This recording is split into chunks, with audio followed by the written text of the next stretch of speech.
Dear students, myself Dr. Manisha Mathur, Associate Professor, Botany Department, SPC Government College Ajmer. हमने पिछले lecture में cambium के बारे में पढ़ा था, cambium and its function.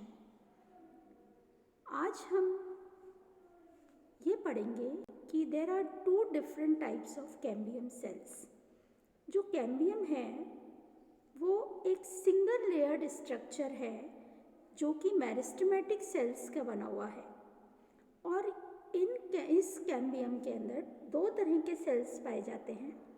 First is fusiform initials and second is रे इनिशियल्स। जो रे इनिशियल्स होते हैं ये आइसोडायमेट्रिक सेल्स होते हैं जो कि रेडियल सिस्टम बनाते हैं स्टेम का। In the cells of cambium tissue, a large vacuole or many small vacuoles are present. रे इनिशियल्स की जो वॉल्स होती हैं वो थिनर होती है, radial wall tangential walls thin होती है रेडियल वॉल के कंपैरिजन में। दूसरे तरह के जो सेल्स होते हैं वो होते हैं fusiform initials.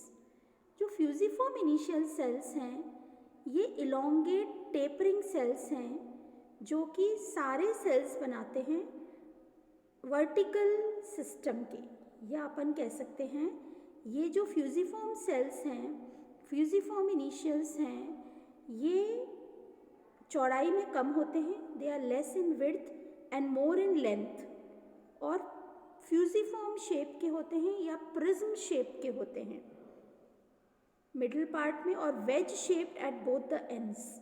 These fusiform initial cells they form the axial system of the stem.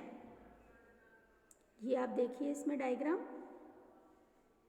ये तो फ्यूजिफॉर्म सेल्स हैं और ये वाले छोटे वाले सेल्स रे सेल्स हैं। फ्यूजिफॉर्म इनिशियल्स एंड रे initials. It is clear by another diagram also. These are fusiform cells, लंबे cells, prismatic cells and ray initials. Fusiform initials and ray initials. अब जो कैम्बियम के जो सेल्स होते हैं वो हाईली वैक्यूलेटेड होते हैं। दोनों तरह के जो सेल्स होते हैं, फ्यूजिफॉर्म इनिशियल्स एंड रे initials, both of these type of cells are highly vacuolated. Vacuoles ज़्यादा होते हैं, usually with one large vacuole and thin peripheral cytoplasm. Large vacuole is present and in the periphery cytoplasm is present. इनकी जो nucleus होती है वो single होती है एंड लार्ज होती है। There is a single large nucleus present.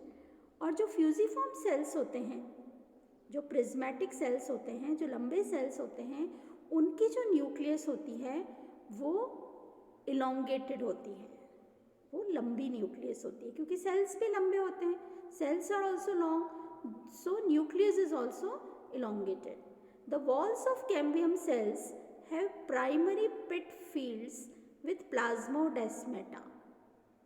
The radial walls are thicker. जो कैम्बियम सेल्स होते हैं उनकी जो रेडियल वॉल्स होती हैं वो थिक होती हैं, और जो टेंजेंशियल वॉल्स होती हैं वो थिन होती हैं। Radial walls are thicker than the tangential walls and the primary pit fields are deeply depressed. Now we come to the functions of cambium. अब फंक्शंस मेन तो क्योंकि कैम्बियम एक मेरिस्टेमेटिक सेल्स है इसलिए इसका काम होता है लगातार division. The meristem that form secondary tissues consist of an uniseriate sheet of initials that form new cells usually on both the sides. जो कैम्बियम है उसका काम होता है नए सेल्स बनाना दोनों तरफ। The cambium forms xylem internally and phloem externally. बाहर की तरफ फ्लोएम बनाएगा और अंदर की तरफ जाइलम बनाएगा। The tangential division of cambium cell forms two apparently identical daughter cell. ये हमको इस डायग्राम से हम क्लियरली देख सकते हैं cell division in cambium cells. ये एक रो है कैम्बियम के सेल्स की। इसके अंदर पहले सबसे फर्स्ट स्टेज है कि डिवीजन होके new daughter cambium cells are formed. Cell division occurs and each cambium cell divides and form 2 daughter cells. Her cambium cell divide होके 2 डॉटर सेल्स बना लेता है, in which one cell attend the meristematic activity, जिससे कि जो एक cell है, 2 cell हमको दिख रहे हैं बी डायग्राम में, हमको 2 डॉटर सेल नज़र आ रहे हैं हर सेल के ऊपर। तो उसके अंदर एक जो सेल है, इस डायग्राम में हम देख सकते हैं कि बी के अंदर कि जो ऊपर वाला सेल है that is showing the meristematic activity. ऊपर वाला सेल मेरिस्टेमेटिक एक्टिविटी करता है और नीचे वाला सेल ऐसा का ऐसा रहता है, नीचे वाला सेल सेम ऐसा ही रहता है।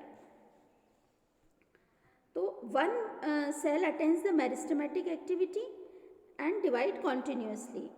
इन अदरवाइज सेकेंड डॉटर सेल पहली बार में तो फ्लोएम सेल बना, फर्स्ट टाइम में फ्लोएम सेल बना 1 और कैम्बियम सेल ऐसा ही रहा। फिर कैम्बियम सेल ने वापस डिवीजन करा, डॉटर सेल बनाया और नीचे बना जाइलम सेल, फर्स्ट रो। इसी तरह से continuous phloem cells and xylem cells produce होते जाते हैं। ये हम डी और ई डायग्राम में हम देख रहे हैं कि कैम्बियम सेल डिवाइड हो रहा है, जिसमें कि एक जो डॉटर सेल है वो या तो फ्लोएम बना रहा है और फिर जाइलम बना रहा है कंटिन्यूअसली, एक बार फ्लोएम एक बार xylem, alternately phloem and xylem. Phloem बनाता है बाहर की तरफ एंड जाइलम बनाता है अंदर की तरफ।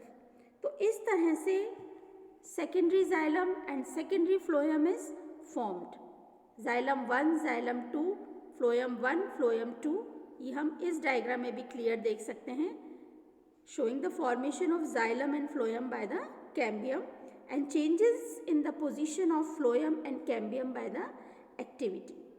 1, 2, 3, 4 इस तरह से xylem अंदर की तरफ कटता जाता है और phloem बाहर की तरफ बनता जाता है। Another function of cambium is formation of callus or wound tissue। अगर प्लांट में किसी भी तरह से कुछ वूंड हो जाता है तो उस वूंड को भरने के लिए कैम्बियम काम में आता है। When wounds occur on plants, a large amount of soft parenchymatous tissue is formed on or below the injured surface। ये जो टिश्यू है, जो नया बना हुआ टिश्यू है parenchymatous tissue, this is known as callus। ये कहलाता है callus। The callus develops from the cambium and by the division of parenchyma cells in the phloem and the cortex। So this is all about the function of cambium। कि cambium के 2 functions होते हैं, एक तो formation of xylem and phloem, vascular cambium जो है divide होके secondary xylem and secondary phloem बनाता है, और दूसरा फॉर्मेशन ऑफ कैलस और wound tissue।